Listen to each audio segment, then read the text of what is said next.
आज के धार्मिक कथा में सीता का परित्याग की कथा सुनते हैं। प्रातः काल बड़े उदास मन से लक्ष्मण ने सुमन से सुंदर घोड़ों से युक्त रथ लाने के लिए कहा। उसमें सीता जी के लिए एक सुरम्य आसन लगाने का भी आदेश दिया।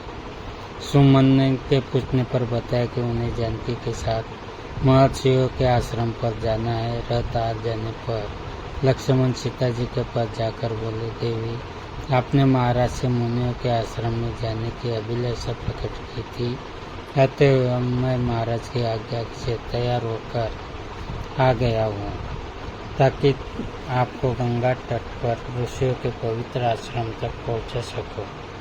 लक्ष्मण के वचन सुनकर सीता जी प्रसन्नतापूर्वक उनके साथ चलने को तैयार हो गई। मुनि पत्नियों को देखने के लिए उन्होंने अपने साथ बहुत से बहुमूल्य वस्त्र, आभूषण और नाना प्रकार के रत्न रख लिए। उन दोनों को रथ पर सवार कराकर सुमन द्रुत गति से रथ को वन की ओर ले चला। मार्ग में सीता लक्ष्मण से कहने लगी, वीरवर, मुझे बहुत से अपशकुन दिखाई दे रहे हैं। मेरी दाई आँख फड़क रही है, शरीर काँप रहा है, हृदय अस्वस्थ सा प्रतीत हो रहा है। तुम्हारे भाई कुशल से तो है, मेरी सब सासुए सानंद तो है।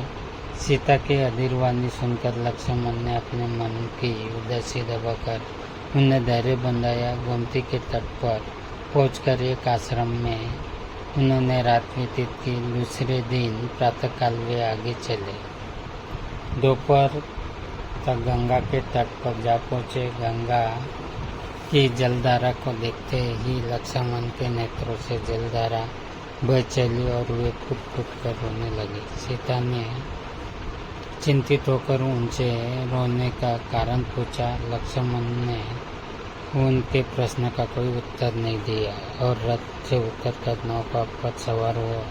सीता सहित गंगा के दूसरे तट पर जा पहुंचा। गंगा के उस तट पर नौका से उतर लक्ष्मण सीता से हाथ जोड़कर बोले, देवी, आज मुझे बड़े भैया ने यह कार्य सौंपा है जिससे सारे लोक में मेरी भारी निंदा होगी।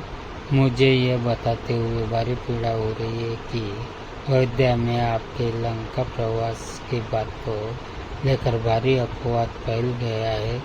इससे अत्यंत दुखी होकर महाराज राम ने आपका परित्याग कर दिया है और मुझे आपको यहाँ गंगा तट पर छोड़ जाने का आदेश दिया है। वैसे यह स्थान सर्वथा निरापद है क्योंकि यह माँ यशस्वी ब्रह्मर्षि वाल्मीकि जी का आश्रम है। आप यहाँ उपवास, पारायण आदि करती हुई धार्मिक जीवन व्यतीत करें। लक्ष्मण के यह कठोर वचन सुनकर जनक नंदन को ऐसा आघात लगा कि वे मूर्छित होकर मृत्यु पर गिर पड़ी।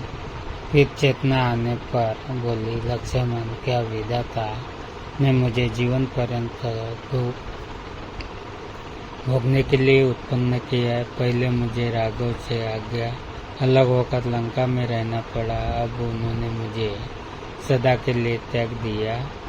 लक्ष्मण, मेरी समझ में यह नहीं आता कि यदि मुनिजन मुझसे ये पूछेंगे कि तुम्हें श्री राम ने किस अपराध के कारण त्यागा है तो मैं उन्हें क्या उत्तर दूंगी। मेरी सबसे बड़ी विडंबना यह है कि मैं गंगा जी में डूबकर अपने प्राण भी विसर्जन नहीं कर सकती क्योंकि ऐसा करने से मेरे पति का राजवंश नष्ट हो जाएगा। तुम दुखी क्यों होते हो?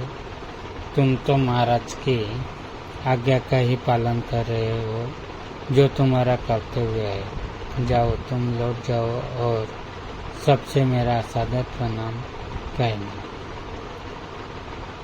सीता से आगे लेकर अत्यंत दुखी मन से लक्ष्मण मृत्यु पाए शरीर को धोते हुए रथ पर बैठे और बैठते ही मूर्छित हो गए।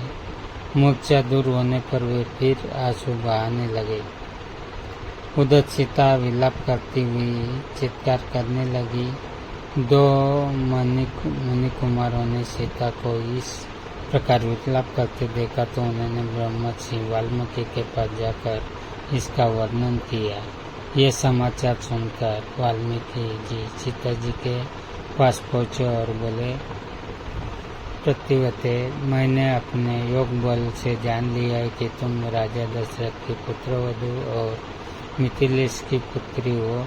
मुझे तुम्हारे परित्याग की बात भी मालूम हो चुकी है, इसीलिए तुम मेरे आश्रम में चलकर अन्य तपस्विनी नारियों के साथ निश्चिंत होकर निवास करो। ये तुम्हारी यथोचित देखभाल करेगी। मुनि के वचन सुनकर सीता ने उन्हें श्रद्धापूर्वक प्रणाम किया और महर्षि के आश्रम में आकर रहने लगी।